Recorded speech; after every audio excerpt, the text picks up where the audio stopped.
Kita dah bincang satu daripada tiga subtopik ini. Kita sebut dulu tuan-tuan, minggu lepas qudrah ini kita akan bincang tiga benda. Dalam qudrah ini, dalam sifat berkuasa ini, kita akan bincang tiga benda. Satunya ialah konsep wujudi, telah kita settle. Yang kedua malam ni kita akan bincang makna qudrah. Yang makna itulah yang kita nak pegang dalam hati kita. Yang ketiganya malam ini juga kita akan bincang fungsi ataupun dalam bahasa ilmiah dipanggil ta'luq sifat qudrah. Peranan ataupun fungsi ataupun bidan tugas sifat qudrah. Qudrah ni dia ada sifat, dia ada peranan ataupun ada fungsi ataupun ada tugas. Berbeza dengan enam sifat yang kita telah bincang itu tidak ada peranan, tidak ada fungsi. Sifat salbiyah ada 5, tidak ada fungsi, dan satunya sifat wujudi ataupun wujudun, sifat nafsiyah juga, dia tidak ada ta'luq. Baik, kita sambung tuan-tuan yang kedua. Apa makna qudrah? Ini penting untuk kita pegang dalam hati kita. Kemudian yang keduanya, tambahan info ataupun ilmu tambahan kepada kita, peranan ataupun fungsi sifat yang bernama qudrah. Qudrah ini makna dia yang kita sebut tadi, satu sifat yang ada pada diri Allah Ta'ala, yata'atta biha ijad kullu mumkinin wa i'damuhu. Jadi kesimpulan yang tuan-tuan kita sebut secara bahasa kita lebih mudah. Dalam bahasa kitanya, qudrah ini, perkuasa ini satu sifat yang jenis ada, yang ini tetap. Dia intro kepada tujuh sifat sama saja. Dalam bahasa Arab dia panggil sifatun wujudiyatun qaimatun bizati ta'ala. Ini intro yang sama, semua 7 sifat sama je dia punya makna intro dia. Dibezakan di belakang saja.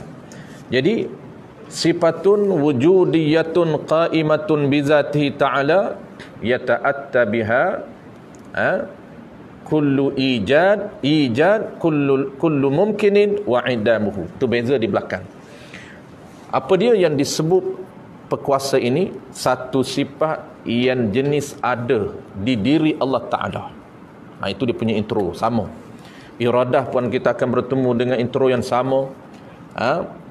Qudrah iradah, ilmun sama, hayat, basar, kalam. Ketujuh-tujuh ini intro kepada makna dia sama. Apa dia intro dia? Satu sifat yang jenis ada qaimatun bizati ta'ala, yang berdiri. Apa makna berdiri? Yang ada pada diri Allah. Satu sifat yang jenis betul-betul ada pada diri Allah Ta'ala. Itu dia punya intro.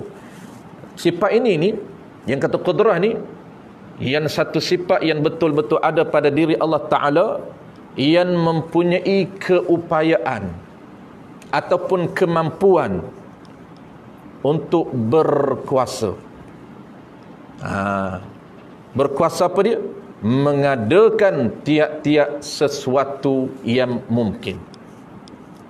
Ala wafqil iradah, yang berbetulan dengan ataupun yang sama, berbetulan, yang matching dengan kehendak Allah Ta'ala. Dia ada kaitan dengan sifat yang kita akan bincang, sifat yang ke-8, iaitu apa dia? Apa yang Allah Ta'ala buat ini sama dengan apa yang dia decide. Dia tidak akan lari. Iradah itu sifat yang akan datang. Baik, apa yang perlu kita pegang tuan-tuan? Dia, kalaulah kita tak nak intro, kita pegang satu poin saja. Tapi kalau kita gabungkan dengan intro, dua benda yang kita perlu ingat. Apa dia? Yang pertamanya, intro dia, satu sifat yang betul-betul ada pada diri Allah. Yang kedua, sifat ini dia berkeupayaan ataupun mampu, dia panggil keupayaan atau ada kemampuan untuk berkuasa. Itu saja sifat.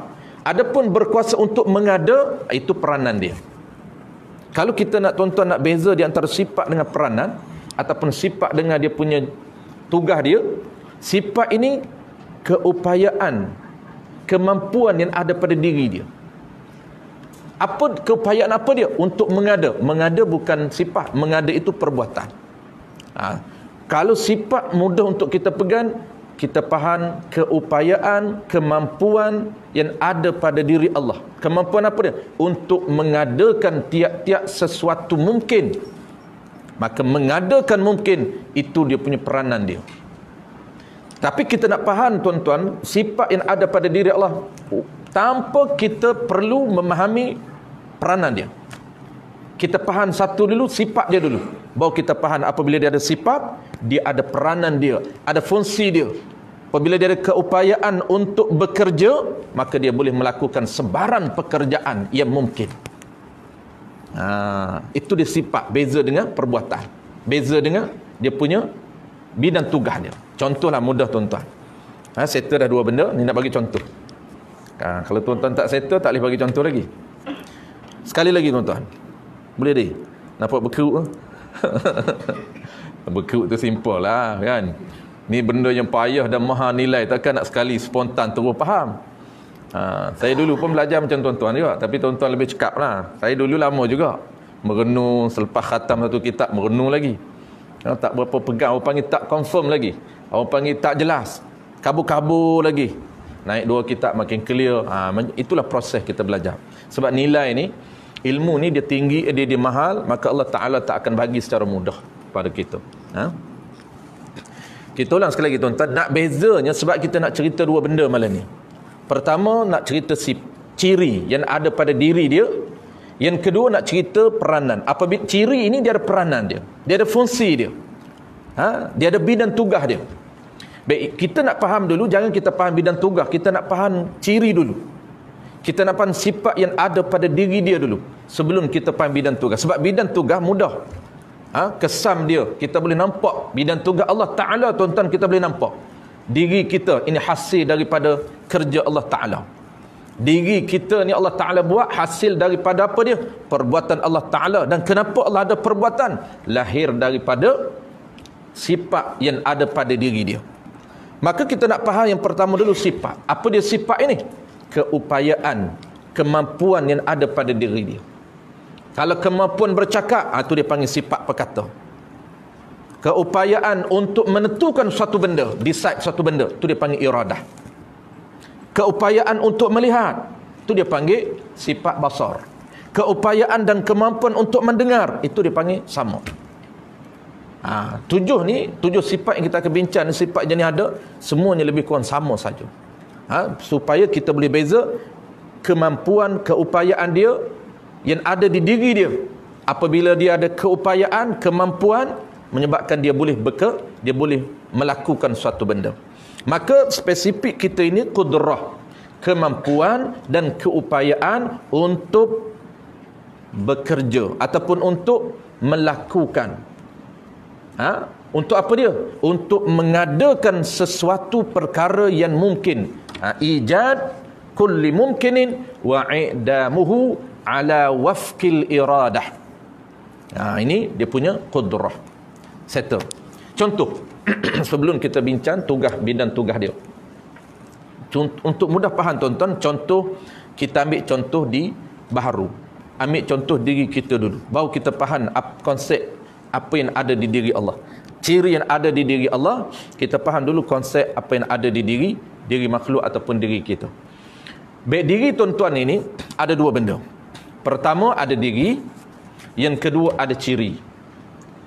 Maka kita nak faham ni ciri yang ada pada tuan-tuan. Diri kita nampak diri kita, tuan-tuan nampak diri saya nampak diri tuan-tuan. Yang keduanya ciri. Ada benda yang saya boleh nampak ciri yang ada pada tuan-tuan, dan ada ciri yang saya tak boleh nampak pada tuan-tuan. Tetapi tuan-tuan tahu. Apa dia contoh dia? Contoh dia ciri yang kita boleh kesan melalui wujudan, melalui dalaman. Itu orang lain tak boleh kesan, kita saja. Kita tahu kita ini sakit, kita tahu kita ini kuat, ada tenaga. Maka tenaga ni tuan-tuan, dia panggil qudrah kita, tenaga kita, salah satu daripada ciri yang Allah beri kepada kita. Allah cipta untuk kita ni apa dia? Ciri. ataupun sifat, bahasa ilmiah kita panggil sifat. Sifat itu bahasa Arab. Kalau terjemuh dia panggil ciri lah. Sebab tu sifat 20 tu maknanya ciri 20. Sifat, sifatun ataupun sifatun, itu dari dalam bahasa Arab. Jadi ciri ini, apa yang ciri dalaman yang kita boleh kesan, kita sendiri boleh kesan, antaranya ialah tenaga. Tenaga kita, kekuatan ada dalam tuan-tuan, diri tuan-tuan. Allah ciptakan tenaga untuk tuan-tuan, maka dengan sebab tenaga yang ada pada diri tuan-tuan, kita boleh bergerak. Keupayaan, kita ada keupayaan. Walaupun sekarang ni tuan-tuan tak bergerak, duduk diam sekarang ni, tak bangun, tak angkat tangan, tak melangkah, tak bergerak. Tetapi ada ke tidak keupayaan dalam diri tuan-tuan untuk bergerak? Ada. Maka keupayaan dalam diri tuan-tuan, kemampuan dalam diri tuan-tuan untuk bergerak, walaupun tuan-tuan sekarang tak bergerak, itulah dipanggil sifat, dipanggil ciri yang ada dalam diri kita. Maka apabila kita ada ciri qudrah, tenaga dalaman kita ini, tenaga kita ini menyebabkan kita boleh bergerak. Maka bergerak itu tuan-tuan, kita akan bincang sekejap lagi, nama dia ialah ta'luq ataupun fungsi tenaga. Fungsi dia. Sebab tu Allah Ta'ala ini dia melakukan segala perbuatan dengan apa dia? Dengan sifat yang bernama qudrah. Bukan dia melakukan dengan diri dia. Macam kita bergerak, ya, bergerak dengan diri kita, tetapi sebenarnya yang ada dalam tenaga kita ini, diri kita ini tenaga yang boleh menggerakkan kita. Kalaulah tuan-tuan dia boleh bergerak dengan diri dia, berapa ramai orang lumpuh tak boleh bergerak. Diri dia ada, nampak badan sihat. Orang lumpuh tuan-tuan, kita tengok badan dia, fizikal dia cantik sihat, tapi dia tidak boleh bergerak. Nak bangkit tak boleh, nak angkat tangan tak boleh. Dia ada iradah, dia ada. Iradah ni keinginan. Keinginan untuk suatu benda. Dia ada. Tetapi kenapa keinginan ada tetapi dia tidak boleh bergerak, tidak boleh bangkit, tak boleh berjalan? Kerana Allah tak ciptakan, Allah tarik selepas mana Allah cipta kepada dia qudrah, kemudian sampai satu tempoh, maka Allah tarik qudrah yang ada pada diri dia. Apabila Allah tarik qudrah, maka dia tak nampak Allah tarik qudrah, yang dia nampaknya asbab yang Allah cipta. Jadi Allah cipta asbab dia. Yang kita panggil apa dia? Lumpuh. Darah tinggi ke, kecil manis ke, macam-macam ada. Sehingga dia lumpuh. Apabila lumpuh, maka sebab yang Allah beri cipta sebab, wa ja'alna likulli syai'in sababa.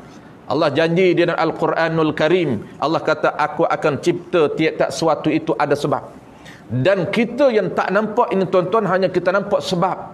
Kita tak nampak yang orang yang mencipta sebab.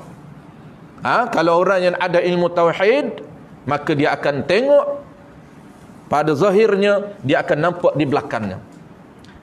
Dia akan nampak di belakang, bukan nampak zahir saja, bukan nampak watak zahir saja, tetapi yang hidden di belakang itu dia nampak. Kenapa? Kerana maklumat ilmu tauhid dia ada.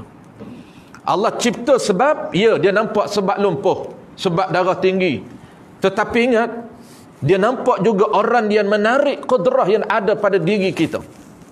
Apabila Allah tarik qudrah, dan Allah nak tarik ini ada proses dia. Allah ciptakan salah satu proses dia, apa dia? Sakit. Maka sakit itu salah satu proses Allah Ta'ala cipta. Allah Ta'ala buat sebab. Sebab apa dia? Sebab untuk dia tarik qudrah. Tiba-tiba hilang qudrah dalam diri kita, tetapi Allah Ta'ala tak tarik lagi keinginan. Iradah ada dalam diri dia. Dia rasa nak berjalan, dia rasa nak bangkit, dia rasa nak bergerak, dia rasa nak makan, nak sebagainya. Kenapa? Kerana iradah dalam diri dia masih lagi Allah Ta'ala tak tarik. Apabila Allah tarik qudrah ini, maka dia walaupun badan fizikal dia baik, fizikal dia sihat, tetapi dia tidak boleh bergerak. Kenapa? Kerana dia tidak ada ciri, tidak ada sifat, menyebabkan apabila tidak ada sifat berkuasa, menyebabkan dia tidak boleh berkuasa untuk bergerak, untuk bangkit, berjalan dan sebagainya. Konsep itulah juga yang ada pada Allah Ta'ala. Konsep saja, bukan sama. Allah Ta'ala ni tuan-tuan, dia mencipta apa saja perkara mungkin. Dengan apa dia? Dengan sifat qudrah yang ada pada diri dia. Dia bukan mencipta dengan diri dia. Bukan kata zat dia yang mencipta kita. Zat Allah Ta'ala yang mencipta langit, bumi, gunung, ganan dan sebagainya. Tidak. Dia mencipta dengan sebab tenaga yang ada pada diri dia. Itu settle tuan-tuan. Baik, yang kedua, yang terakhir, kita bincang dua benda saja. Terakhir pun tak habis lagi. Dia kata, terakhir dah ustaz. Insya' lambat lagi. Jangan bimbang. Dia akan lepas insya' baru siap. 15 minit lagi kita insya' awal tuan-tuan sekarang ni, insya'. Kita akan lajak dalam lebih kurang 5 minit saja. Baik. Yang kedua ni tuan-tuan, dia mudah saja. Apabila tuan-tuan faham sifat, maka yang kedua ni mudah. Peranan dia, fungsi dia, bidang tugas dia. Tuan-tuan mudah nak ingat, ciri Allah Ta'ala yang ada bidang tugas, yang ada peranan, yang ada fungsi, yang ada takluk, dia tak banyak. Dia ada 7 saja. Dan 7 sifat ma'ani pun dia ada 6 sahaja yang ada takluk. Hayah tidak ada takluk. Hayah ni penghidup. Allah Ta'ala hidup tapi bukan dengan ruh.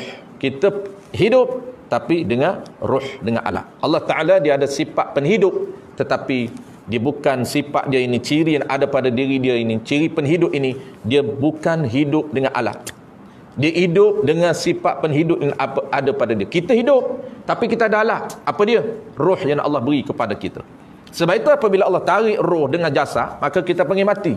Mati itu tuan-tuan ingat, mati tidak merujuk kepada roh. Tidak. Mati ini dia satu, orang panggil singkatan bahasa yang merujuk kepada perpisahan roh dan jasad. Maka orang panggil mati ataupun mata, orang Arab panggil. Mata, mati itu merujuk kepada berpisah roh dengan jasad. Bukan bermakna mati itu roh selama-lama, bukan. Mati ini dia berpisah roh dengan jasad. Jasad dia akan ke bawah dan roh dia akan ke tempat dia. Bukan makna roh dan jasad dua-dua ke bawah. Roh dia ada tempat dia, yang khilaf para ulama. Di mana tempat Allah Ta'ala simpan roh sebelum syurga dan neraka, itu menjadi khilaf ulama. Tidak ada kesepakatan para ulama mana-mana tempat yang khas, tidak ada. Itu Allah Ta'ala tak beritahu secara clear. Kalau Allah beritahu secara clear kepada Nabi, kita akan tahu di mana. Sebab itulah khilaf di kalangan para ulama, di mana tempat yang Allah simpan roh kita. Bukan makna roh kita ini duduk di kubur. Duduk di kubur kita. Roh Ta'ala ini berair roh kita. Roh kita ini, roh mak bapak kita ini, dia berada dalam kubur. Sebab tu kena ziarah kubur. Roh ini dia boleh berada, Allah benarkan dia untuk bergerak di mana-mana. Tapi tempat sebenar tu kita tak tahu. Sebab tu tuan-tuan biasa dengar tak? Roh balik di rumah kepercayaan. Ada roh balik di rumah. Ada roh dia ketika mana hari-hari roh akan berada di kubur dia, di kubur. Itu ada yang betul, ada juga yang Israiliyat. Memang roh dia boleh berada di mana-mana. Allah benarkan dia untuk berada di mana-mana. Cuma kita tahu, Nabi sebut kehidupan roh ini, dia akan tahu apa aktiviti ataupun apa kehidupan manusia di atas muka bumi. Itu roh tahu. Dia akan tahu. Tapi dia berada di mana, itu khilaf para ulama. Kita tak perlu cari di mana dia berada. Cuma dia tahu, maknanya dia ada pengetahuan untuk dia connect dengan roh alam syahadah, alam yang pernah dia berada dulu. Macam kita tak boleh nak berhubung dengan alam arwah. Tapi apabila kita berada di alam arwah, ada pandangan ulama mengatakan bahawa alam arwah dia boleh berhubung dengan alam syahadah. Makna berhubung, dia sekadar tahu apa aktiviti anak di atas dunia, apa aktiviti isteri di atas dunia, apa aktiviti suami di atas dunia dulu. Oh, suami aku dah kahwin dah. Oh, isteri aku dah kahwin dah, dia tahu. Jangan bimbang tu, dia tahu. Kita yang tak tahu je. Tu orang kata saya tak nak kahwin lah sampai mati. Kenapa? Saya tahu takut sedih suami saya. Hebat juga. Cinta sejati sungguh. Dia kata takut sedih sebab suami saya, kalau saya kahwin suami saya tahu. Bekas suami saya lah, dia kata. Memang itu ada riwayat, ada pandangan yang mengatakan bahawa memang dia tahu. Itu ada pendapat. Baik, peranan dia tuan-tuan, kita terus kepada peranan ataupun fungsi, sifat ataupun ciri kudrah ini. Baik.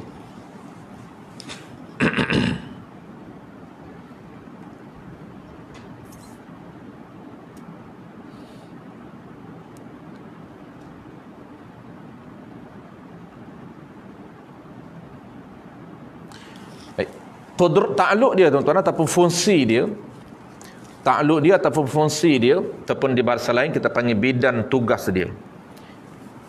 Qudrah ini, perkuasa ini, dia dengan sebab dia ada dia keupayaan, sifat ini keupayaan, kemampuan untuk berkuasa, maka dia boleh berkuasa mengadakan apa dia? Mengadakan tiap-tiap perkara mungkin sahaja.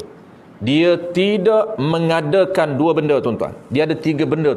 Kalau tuan-tuan masih ingat kita bincang di awal dulu, dari segi hukum akalnya dia ada tiga bidang, tiga benda. Wajib pada akal, benda ni atas di sekitar kita ini, dia tidak akan terlepas daripada tiga benda ini. Ini ukuran nisbah akal. Apa dia? Wajib pada akal, harus pada akal, ataupun wajib pada akal, mustahil pada akal, yang ketiganya harus pada akal. Wajib pada akal apa dia? Kita ingat balik dulu. Wajib pada akal ini, akal kita buat keputusan, akal yang waras, dibimbing dengan wahyu syarak, dibimbing dengan ilmu syarak, menetapkan ataupun menentukan ataupun membuat keputusan mesti, ini dia panggil wajib pada akal. Contoh wajib pada akal ni satu, apa dia? Wajib ataupun mesti Allah Ta'ala ini, zat Allah Ta'ala ini ada. Itu wajib pada akal.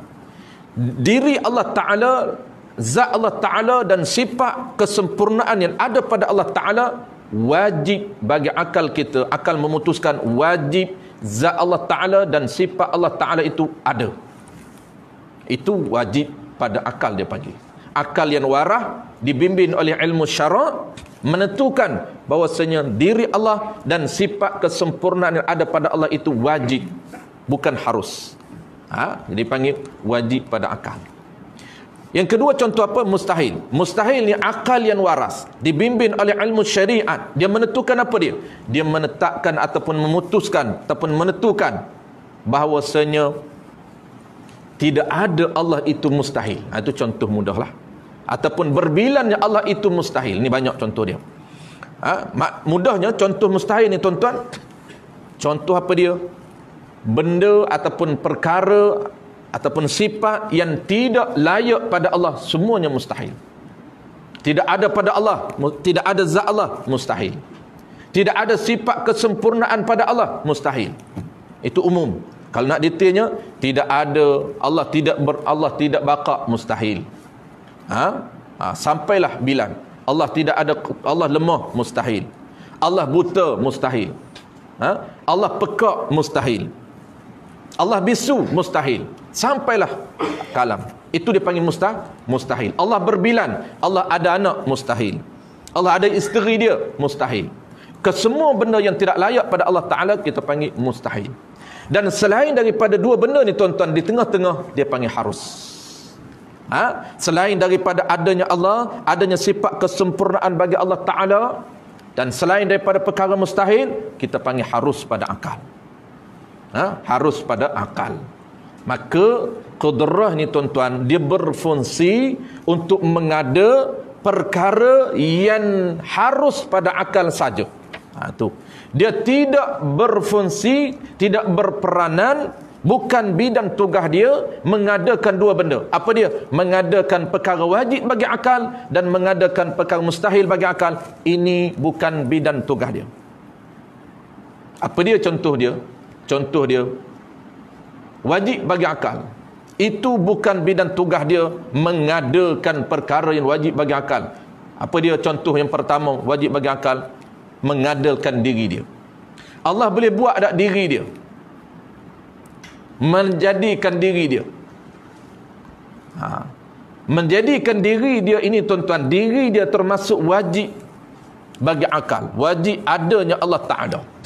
Maka dia tidak berfungsi ataupun bukan bidang tugas qudrah mengadakan diri dia, mengadakan sifat yang ada pada diri dia. Jangan kita ingat tuan-tuan, sifat kesempurnaan ada pada Allah ini, jangan kita ingat Allah jadi, lepas tu jadi sendiri. Lagilah tak boleh jadi sendiri. Lepas tu pening kita duduk mencari siapa jadi Allah. Siapa menjadikan sifat kesempurnaan ada pada diri Allah? Allah ada sifat qudrah. Siapa cipta qudrah bagi Allah? Kita ni ada sifat qudrah, ada tenaga boleh sampai sini ni. Siapa cipta tenaga kita? Allah Ta'ala. Kita pun tahu Allah Ta'ala cipta tenaga, walaupun kita tak perasan lah. Kita apabila ada tenaga sikit saja, rasa kuat sikit saja, oh kuat aku. Tak rasa siapa yang memberi kekuatan kepada aku ni. Boleh lihat, boleh apa nama ni, kuat. Boleh tengok jelas, tak rabung. Oh Alhamdulillah, dia kata nampak lagi. Umur 70 nampak jelas lagi. Orang lain semua pakai spek lah. Umur 40 pakai spek dah tuan-tuan. Saya ni tak pakai spek lagi sebenarnya. Tak apa-apa. Kalau dekat nampak lah. Kalau jauh ni tuan-tuan, dia pecah-pecah lah. Sebelah mata, belah kanan elok. Tak pakai lah, malah nak ajar pakai lagi. Doktor suruh pakai lah. Umur 40 lah tuan-tuan. Tuan-tuan umur 70 tak pakai lagi. Kalau ada umur 70 lah. Dia kata saya Alhamdulillah umur 70 dah tak pakai spek lagi, nampak. Dia nampak tak siapa yang mencipta qudrah, ataupun siapa yang mencipta sifat yang ada pada diri dia, pada mata dia, yang nama dia ialah pelihat yang ada pada mata dia. Deria pelihat yang Allah cipta pada mata dia, tak nampak. Dia hanya boleh sebut Alhamdulillah kuat lagi, Alhamdulillah jelas lagi mata, tapi tak nampak siapa yang mencipta sifat pelihat yang menyebabkan dia boleh melihat jelas. Tak nampak. Kenapa? Dihidam. Ada tersembunyi. Kenapa tak tembuh dan hati kita? Menyebabkan hati kita, kenapa asal punca dia? Kerana kita tidak ada maklumat yang jelas. Maklumat yang jelas yang boleh membantu hati kita untuk nampak siapa yang mencipta deria pelihat yang ada di mata kita. Kalaulah tak nampak, kabur, umur 40 kabur dah tuan-tuan, dia tak akan nampak siapa yang menarik deria pelihat. Dia nampak ke penyakit lah.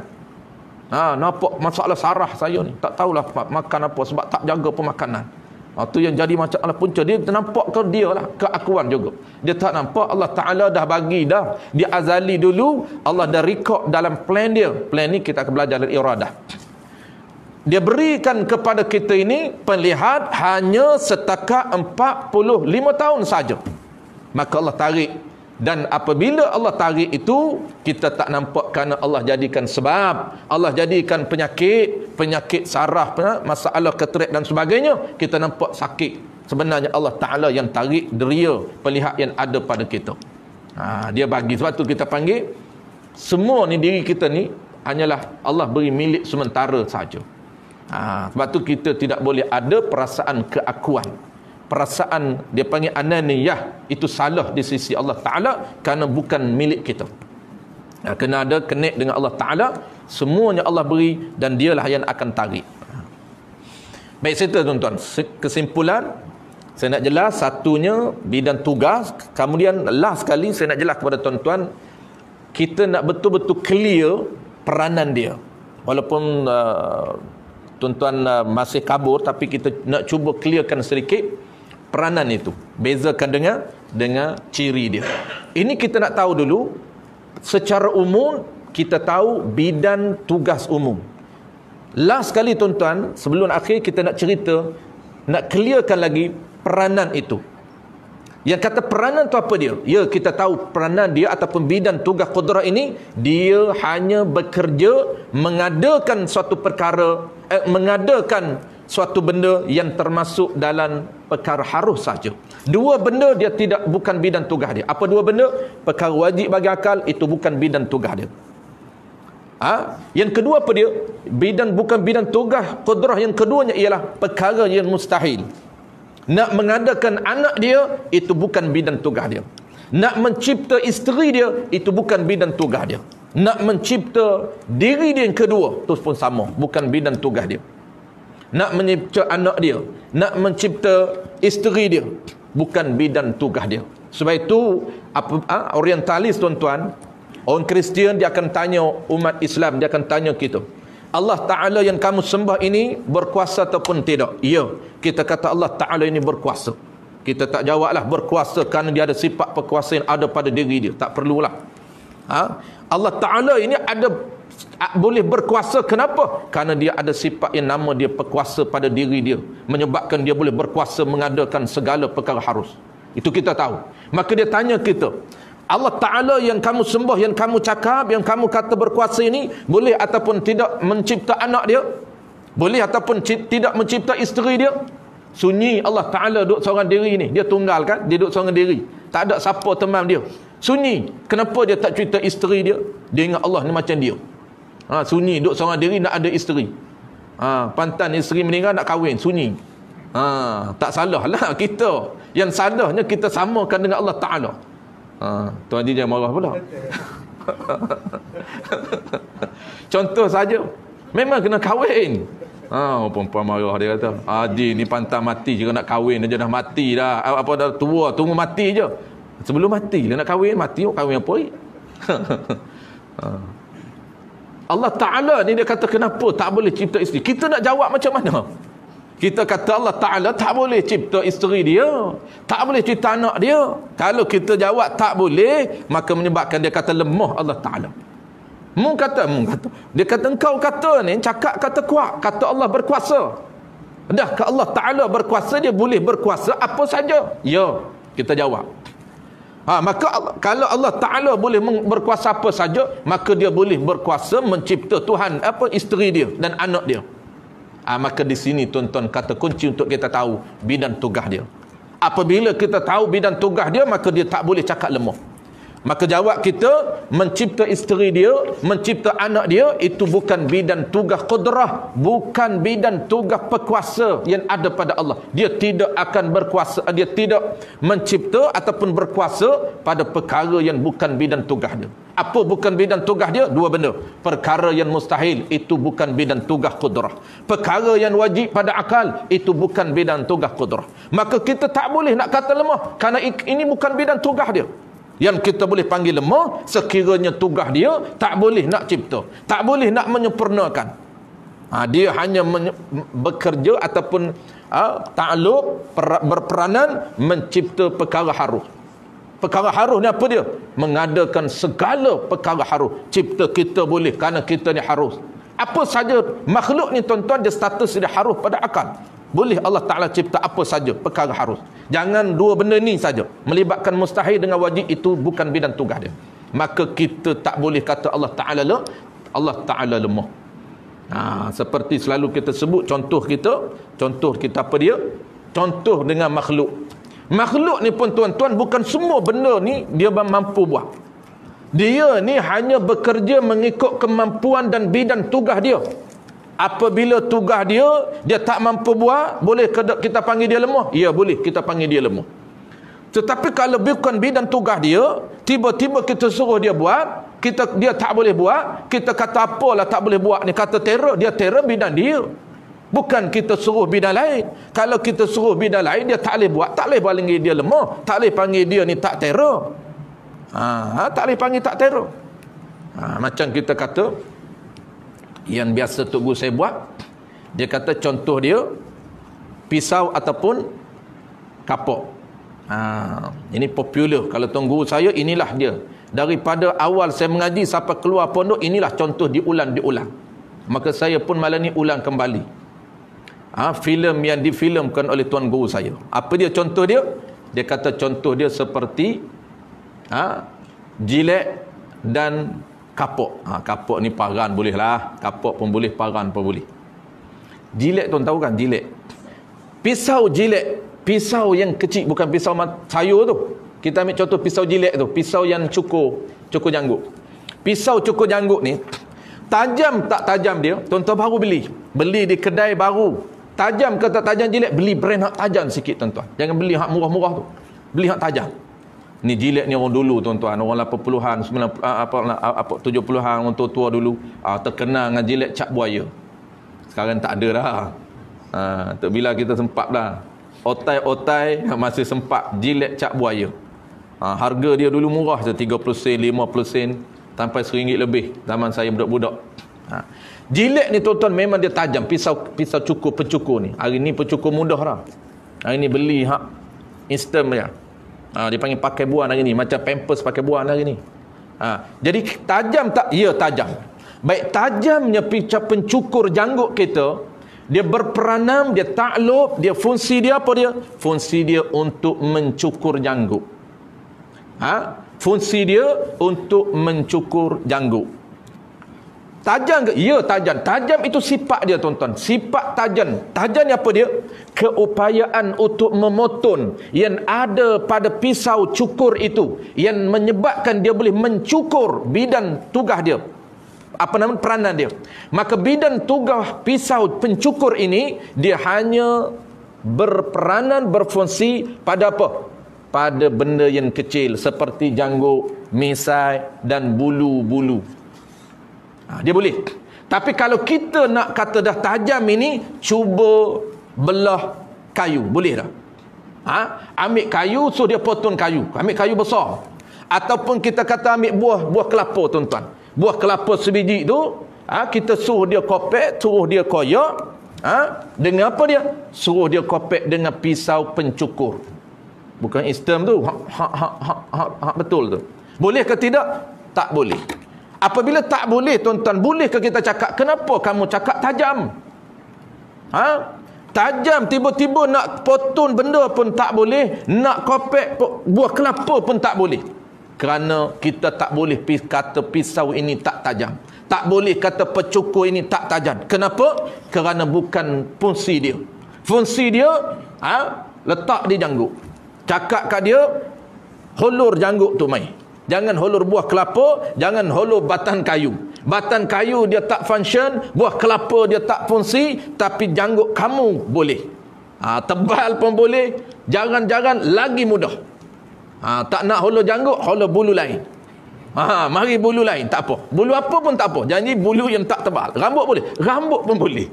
Jangan pencukur ni, tuan-tuan, bagi rambut botak boleh. Tapi jangan bagi bukan bidang tugas dia. Begitu juga konsep Allah Ta'ala. Ada tunggu saya buat satu lagi kapok lah. Kapok. Kapok ni, tuan-tuan, fungsi dia untuk memotong kayu. Fungsi dia untuk belah buah kelapa boleh. Koyak buah kelapa boleh. Kopek buah kelapa boleh. Fungsi kapok. Macam kapok, tuan-tuan, buat sedia prepare untuk hari korban. Ada set peralatan korban. Ada goloknya, ada parannya, ada kapoknya. Kapok ni untuk potong tulang. Maka peranan dia tajam, asah dia bagi tajam. Kapok kita, paran kita tajam, tuan-tuan. Tajam tak tajam dia, kayu ni kita boleh potong sekali. Sekali hantam saja kayu. Buah kelapa sekejap saja kita koyak. Kenapa? Kerana ini fungsi dia, ini bidang tugas dia. Tapi orang tanya kita, kapokmu ni tajam, kapok engkau ni tajam, boleh dah aku nak pinjam buat cukur janggut. Ada kata tajam, kita nak test ketajaman kapok dia ini, kita letak di janggut kita. Tak makan pun janggut. Kita cakap kat dia, mu kata tajam kok mana ni? Kata tajam hebat sangat, terror sangat kapok dia. Sekali hantam potong, terputus dua kayu. Tiba-tiba kita letak di janggut kita, sorak pun tak putus. Kenapa? Kerana beritahu dia kapok ini dia tak berfungsi dengan janggut. Dia tak berfungsi dengan misai kita. Tak berfungsi dengan bulu-bulu roma yang ada pada kita ni. Dia tak berfungsi. Dia berfungsi dengan apa? Dia tak berfungsi dengan janggut, tetapi dia berfungsi dengan tengkok kita. Hulur tengkok potong sekali je, putus. Tu. Kalau dia nak tahu lemah tak tidak kapok, bukan di janggut tetapi di leher kita. Bagi leher putus dua. Baru tahu lemah tak lemah kapok. Begitulah orang yang mendakwa Allah tak boleh mencipta anak dia, maka Allah yang kamu sembah ini lemah, bukan kuat. Sedangkan kita mendakwa Allah itu kuat. Ini kena tahu dia punya bidang tugas dia. Last sekali, tuan-tuan, kita masa dah cukup. Last sekali apa dia? Sedikit saja saya sebut, tuan-tuan, nak bagi clear takluk ini. Saya akan ulang balik iradah, sebab iradah pun dia ada takluk juga, dan samak bahasa dia ada takluk juga. Saya ulang lagi. Malam ni view awal saja takluk.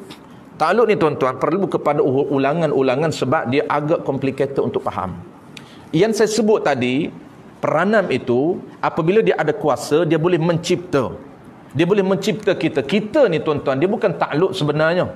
Allah Ta'ala ni dengan sebab dia ada sifat qudrah, dia pun mencipta kita. Tuan-tuan ni ada, saya pun ada, anak kita ada. Apabila adanya kita, maka kita ini bukan peranan, bukan takluk sebenarnya. kita ni kesan daripada dia ada sifat qudrah, maka dia boleh mengadakan kita.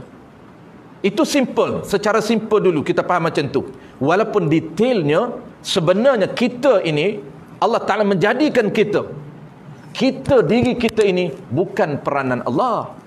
Peran Allah mencipta kita. Maka apa dia peranan? Tu secara detail biar dulu, kita akan sebut lain kali. Cuma nak view awal hari ni supaya tuan-tuan yang keliru, diri kita itu bukan peranan. Diri kita ini dia panggil kesan. Dalam bahasa akademik dia panggil samarah. Apa dia tadi? Samarah tu sifat. Ni otai ni dalam ilmu kalam. Orang dah lama dia dah tahu dah. Dia panggil samarah sifat. Samarah ni apa? Kesan daripada sifat. Tuan-tuan lukis. Tuan-tuan ni ada kemahiran. Allah cipta kemahiran kepada tuan-tuan. Kemahiran Allah cipta sebab mula-mula Allah cipta qudrah pada kita, tenaga pada kita, sehingga kita pun boleh mencipta benda. Orang panggil melukis lah, contoh melukis. Tuan-tuan boleh melukis. Melukis ni tuan-tuan, lukisan tuan-tuan tu apa dia? Kita panggil hasil daripada kemahiran tuan-tuan. Adakah lukisan itu kemahiran? Bukan, kesan. Kerana tuan-tuan ni ada lukisan itu hasil daripada apa? Daripada sifat, ciri, takluk yang ada pada kita. Takluk apa? Takluk qudrah yang ada pada tuan-tuan. Maknanya apa? Maknanya lukisan yang cantik itu merupakan kesan, hasil daripada kemahiran yang Allah cipta, tuan-tuan. Kemahiran tu apa? Keupayaan, skill yang tuan-tuan Allah cipta untuk tuan-tuan. Tu boleh membezakan mana kesan ataupun mana hasil ciptaan kita dan mana kita punya peranan ataupun takluk. Tapi umumnya tuan-tuan, basicnya tak perlulah didetailkan macam tu. Tapi kita ni saja kita nak bagi ekstra oleh kerana tuan-tuan dah berkecimpung lama dalam dunia akademik, dunia tauhid ini, daripada muda sampai hari ni, maka kita cuba ekstrakan sedikit supaya kita lebih clear perbuatan Allah dengan kesan hasil dia. Perbuatan dia tu mana? Dia ada perbuatan dan dia menghasilkan perbuatan. Dia ada hasil dia. Macam kita ni dia panggil apa? Hasil daripada qudrah yang ada pada diri Allah. Dia boleh mengadakan apa saja dia nak. Apabila dia mengada kita, maka kita ni dia panggil hasil ciptaan, skill yang ada pada Allah Subhanahu wa taala, keupayaan yang ada pada Allah Subhanahu wa taala. Insya-Allah tuan-tuan kita akan sambung, dah habis dah, kita akan sambung akan datang iradah. Iradah pun sama, 3 benda subtopik kita akan ulang. Makna iradah, yang kedua takluk iradah, dan kita akan detail balik apa dia takluk itu. Kita akan bagi contoh lain insya-Allah tuan-tuan. Wallahu a'lam. Bismillahirrahmanirrahim. Alhamdulillahirabbil alamin.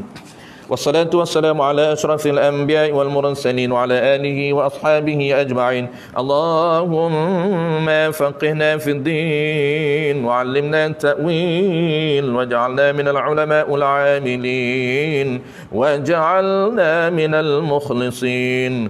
Wa sallallahu ala sayyidina Muhammadin wa ala alihi wa baraka wa sallam. Alhamdulillahi rabbil alamin.